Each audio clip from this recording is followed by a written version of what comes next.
This is episode number 6 of how I built this Power BI dashboard. The topic is EV charging stations in Rostock, Germany. In the previous episodes, we took a look at all the data transformations in Power Query, the transformations in the fact table, and our schedule table with all statuses for each individual location. Today, we're switching back to Power BI and we're going to be taking a look at the visual part of it, all the visualizations, the background, the measures we used, and of course the model. Maybe we should start with the model. Yeah, let me jump to the model. It's very simple. As I said, we have one fact table called SQL statement, and we have our schedule table.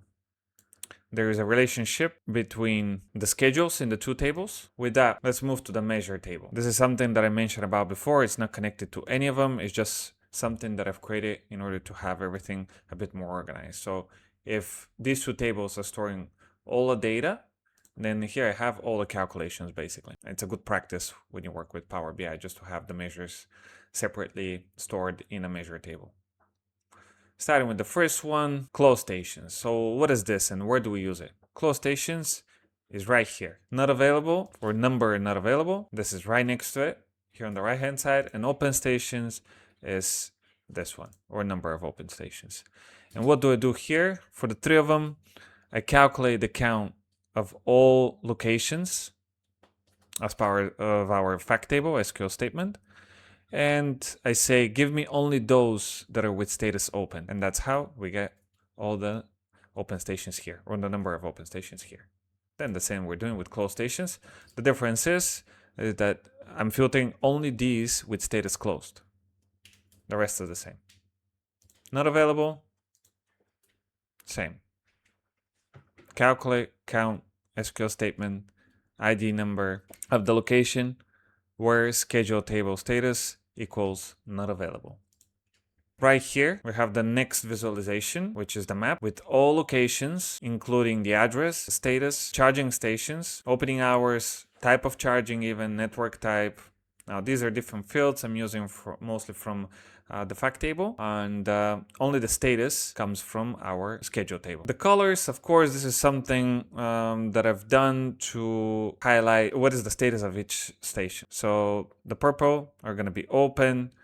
Then here, the gray is going to be not available or no schedule provided. And here, actually, if I zoom in, and if I go a little bit closer, we have one that is currently closed, and these ones are in black. The size of the balloons. The size of the balloons is defined by the number of charging stations. So if one location has a lot of charging stations, then that balloon will be bigger. If they have, let's say, one or two, then the balloon is going to be really, really small. Then on the right hand side, we have a few slicers, the location, in case someone wants to filter a specific location, the type of station, what is private, public, full address, in case someone would like to see what is, let's say, closer to their area, opening hours, again, the schedules, pricing, and the status. All of the objects, visual objects, are actually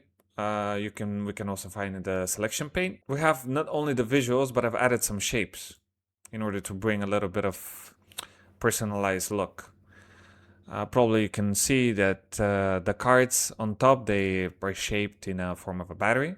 So for this, I used separate shapes on the right and the left here.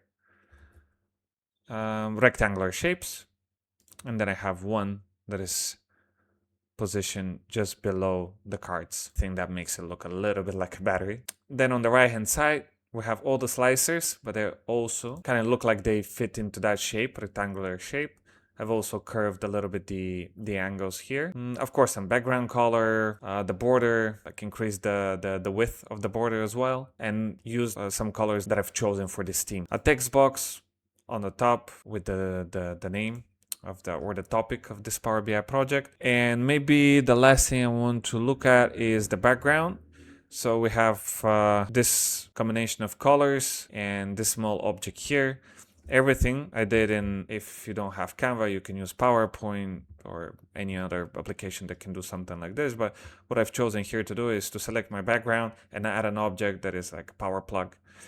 Of course, if you don't want to do this in Canva, you can do it straight into Power BI.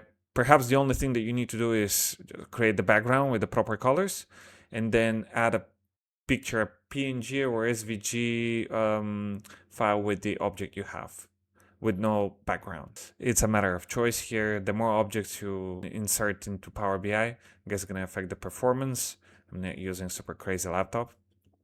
Actually, it's been causing me some troubles. So that's pretty much it. I hope you enjoyed that video, and see you next time.